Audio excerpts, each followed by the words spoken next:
Hi బంగారాలు. ఈరోజు కథ పేరు సహాయం. సహాయం అంటే హెల్ప్ అన్నమాట. అనగనగా ఒక పెద్ద పార్క్ ఉంటుంది. ఆ పార్కులో ఒక చీమ ఉంటుంది. చీమ దానికి కావలసిన ఫుడ్ అంతా కలెక్ట్ చేసుకొని జాగ్రత్తగా వెళ్ళి దాని ఇంట్లో దాచుకుంటూ ఉంటుంది. అలాగే ఒకరోజు ఫుడ్ అంతా వెతుకుతుంటే దానికి ఒక మంచి యాపిల్ కనపడుతుంది. యాపిల్ చూడంగానే చీమకు చాలా హ్యాపీగా అనిపిస్తుంది. వావ్, జ్యూసీ జ్యూసీ యాపిల్, తిని ఎన్ని రోజులైందో, దీన్ని తీసుకువెళ్ళి నా ఇంట్లో పెట్టుకుంటే నేను చాలా రోజులు తినొచ్చు అని చాలా హ్యాపీ ఫీల్ అయ్యి యాపిల్ని జాగ్రత్తగా తీసుకొని ఇంటికి వెళ్దామని ట్రై చేస్తూ ఉంటుంది. కానీ మీకు తెలుసు కదా, యాపిల్ ఎంత పెద్దగా ఉంటుంది, చీమ కన్నా చాలా పెద్దగా ఉంటుంది కదా.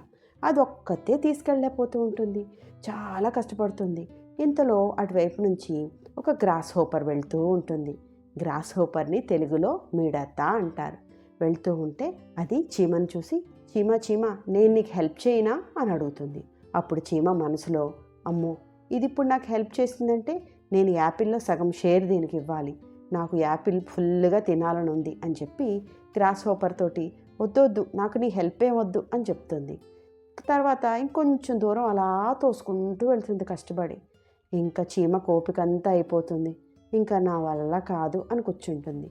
మళ్ళీ గ్రాస్ హోపర్ వేరే దారిని వెళ్తే మళ్ళీ చూస్తుంది. చీమ, నేనేమన్నా నీకు హెల్ప్ చేయనా అని అడుగుతుంది. అప్పుడు చీమ ఇంకా తప్పదనుకొని సరేలే అంటుంది. అప్పుడు రెండూ కలిసి యాపిల్ని చాలా కష్టపడి చీమ వాళ్ళ ఇంటికి తీసుకెళ్తాయి.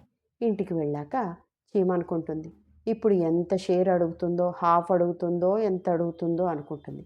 అప్పుడు గ్రాస్ హోపర్ ఓకే చీమ, బాయ్, నేను వెళ్తాను అని చెప్తుంది. అప్పుడు చీమ అదేంటి, నీకు యాపిల్లో షేర్ వద్దా అని అడుగుతుంది. అప్పుడు గ్రాస్ హోపర్ లేదు లేదు, నువ్వు ప్రాబ్లంలో ఉన్నావని నీకు హెల్ప్ చేశాను అంతే, నాకు నీ ఫుడ్ ఏమీ వద్దు, నేను నా ఫుడ్ వెతుక్కొని వేరే తెచ్చుకుంటాను అని చెప్పి అక్కడి నుంచి వెళ్ళిపోతుంది. చీమ తను అలా ఆలోచించినందుకు చాలా బ్యాడ్గా ఫీల్ అవుతుంది. అయ్యో, నేను అనవసరంగా గ్రాస్ హోపర్ని తప్పుగా అనుకున్నానే, అదేమో నాకు హెల్ప్ చేయడానికి వచ్చింది, నేనేమో ఫుడ్ కోసం హెల్ప్ చేస్తుంది అనుకున్నాను, చాలా మిస్టేక్ అయింది, నేను కూడా ఇంకెప్పుడన్నా ఎవరికి ఇలాగే హెల్ప్ చేస్తాను అనుకొని వెళ్ళిపోతుంది ఇంట్లోకి. కథ బాగుందా? మోరల్ ఏంటంటే, మనం ఎవరికన్నా హెల్ప్ చేసేటప్పుడు వాళ్ళు మనకు రిటర్న్గా హెల్ప్ చేయాలని, ఇంకేదన్నా గిఫ్ట్ ఇవ్వాలని ఎక్స్పెక్ట్ చేయకూడదు.